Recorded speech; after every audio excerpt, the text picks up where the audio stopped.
Now, one of the longest serving radio stations in America is coming to a close. CBS Radio, the network. There will be no more CBS Radio coming in May. They just gave the memo. This new phenom, Barry Weiss, she is running CBS. Some say she's running it into the ground, and some say she's doing what has to be done if there's going to be a CBS 100 years from now. Curtis Houck joins us, the great media student, scholar, doing all that great stuff for the Media Research Center and beyond. Curtis Houck, welcome back. How are you? Good to be with you, my friend. I'm doing well. How are you? I'm all right. My media diet is kind of like what I was just describing, on the phone all the time. The CBS is in turmoil. Does it matter? And who cares? Maybe we should all care. What's going on at CBS right now? I mean, I think, on the most recent news, we'll start there with CBS News Radio. Yes, it is sad because it is an institution. I mean, all of these broadcast networks started here on the radio as we're talking right now before, obviously, television came about. So there's definitely the loss of a kind of historical brand, CBS News Radio.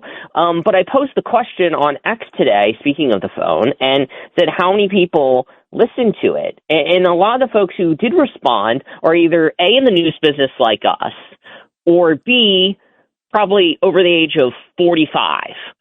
And I think that is, the reality here, that a lot of Americans, and this ties into your point, are on their phones.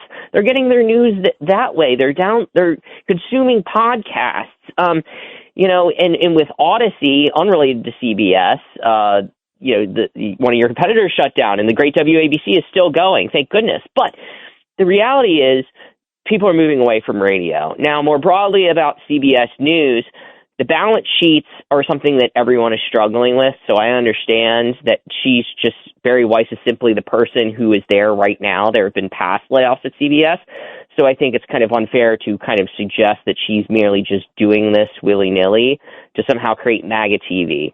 And I say that's not true. They are nothing like conservative media. You watch them day in and day out. They still have people like Margaret Brennan. Yes, they have occasionally fair stories, like they're the only ones who followed up on what happened at Temple Israel out in Michigan. But on the other hand, they're still cranking out the same kind of bias. So anytime Jimmy Kimmel makes a remark like he did at the Oscars saying CBS is North Korean TV, it's just not grounded in reality.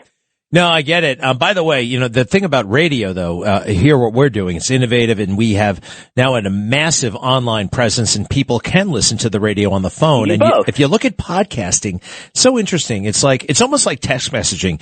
People used to pick up the phone in the old days, in the 80s, and talk to each other, right? I mean, that would seem like a much more preferable thing to do than to send each other little small messages, right? Hey, if we had that in the 1980s, we would think the voice phone call is like the biggest invention in the world.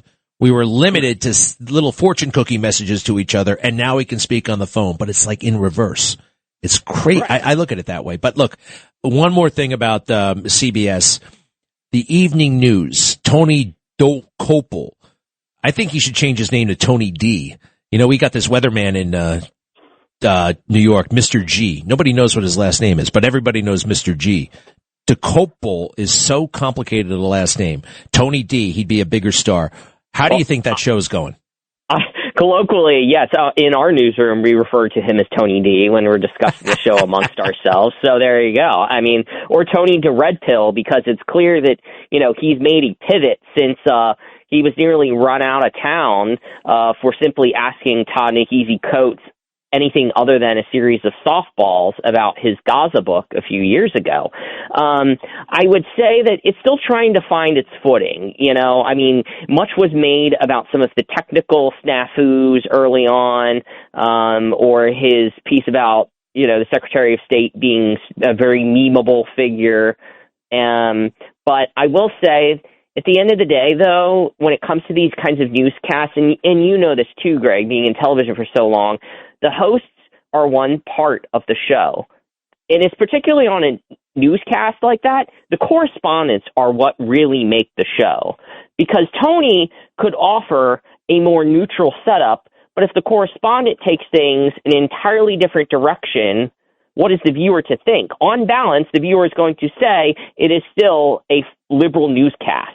And I think that's kind of where I would put that network right now, where Tony, will offer commentaries from time to time that are much more in line with, what Americans maybe in the middle are thinking, or as Barry Weiss says, this where 70% of the country lives. I will say, though, the correspondents are still the same kind of biased folks that you see on the morning show. Margaret Brennan, as I just mentioned, she was on last night with the head of the UN nuclear watchdog group, basically saying anything President Trump does in Iran will fail because Iran is determined as ever to make sure they have nukes, and there's not really anything anyone can do about it. And so I just have to say that there's still a lot of work to do. Because he can be great, but if the correspondents are still cranking out the same stuff, it's hard to say much has changed. Well, that's very interesting. Who the hell was it? I think it was Michael Deaver, who was the deputy chief of staff to Ronald Reagan. And, Sam Donaldson back in the day would give Reagan a really hard time. He was very biased, did not like Ronald Reagan. And Sam Donaldson meets Michael Deaver at some party, and Sam Donaldson thinks he's going to jump down his throat. And Michael Deaver's like, oh man, Sam, you do such a great job. So what are you talking about? Oh, they're so beautiful. But they're pretty negative. It doesn't matter. The visuals are so awesome. And they were so consumed with the visuals. They really thought the Reagan, and think about it, Reagan did not get positive mainstream media coverage. No. But he broke through even with the nasty camera, the nasty comments by the reporter and the reporter track. Ronald Reagan broke through. And it didn't matter what they said about him. America understood. And I find it fascinating. I wish I could study this stuff all day long. Newsbusters, tell us about that. Who funds it? How do you guys work? Who invented it? It's a great, great service. Everybody should check out the Media Research Center and Newsbusters. Managing editor here. Curtis, how did that all start? Yeah, in 1987, Brent Bozell, Brent Baker, and Larry Gourlay, one of the fundraisers, the three of them and a few others started with an office in Old Town Alexandria, Virginia, and a bunch of VHS tapes and VCRs recording ABC, CBS, NBC evening newscasts. And it's grown to covering things 24/7. We have this huge cloud DVR system. We record more, and we have more in our archives than any particular entity in America, other than, I would say, the networks themselves, who obviously have their own historical record of their own programming. So we're a nonprofit 501c3. Folks can learn more at mrc.org to chip in a few dollars if they so choose. We have news coverage around the clock covering the best and worst of the liberal media, both qualitatively and quantitatively. And speaking of the phone, we do have an app that we launched a few months ago, the Newsbusters app on Apple and Google Play, that you can read our articles that way without having to open your web browser. And, we cover ABC, CBS, NBC, we cover big tech, we cover Apple News and Google News, because we know that's where a lot of folks, folks that may not be as much of a news junkies as we are and your listeners are, the friends who may fall victim to a lot of the liberal narratives where they get their news. We're looking more into that. So, we're covering all kinds of different news, and cable, of course, as well. And you're not kidding about those archives. I remember, it's all coming back to me now. One of the most important moments of my media lifetime was sitting around watching the McLaughlin Group in 1989, and this big fatso named Jack Germán from the Baltimore Sun said something so casual, so glib, and so wrong about Rudy Giuliani. I'm like, I knew he was wrong. I had never heard anybody on television be wrong, and I knew the truth. And you, Curtis Houck, and Media Research Center found that clip for me in about 5 minutes. It's amazing what you guys do. And by the way, you got a little gem online right now from Curtis Houck's own X account, Margaret Brennan talking to Tony D. Check this out. Stay with us one more moment there, Curtis. Hit it. President Trump has said Iran must never possess a nuclear weapon. And on that point, Face the Nation moderator and chief foreign affairs correspondent Margaret Brennan spoke today with Rafael Grossi. He's the head of the UN's nuclear watchdog. Margaret, good evening. What did he tell you? Well, Tony, the IAEA director is here in Washington talking to White House officials about what happens after the bombing campaign ends. He wants his weapons inspectors to secure the nuclear material that Iran has. But Grossi was very clear. It is impossible to destroy Iran's extensive nuclear research programs through military force alone. As he put it, you cannot force Iranian scientists to unlearn what they have already learned.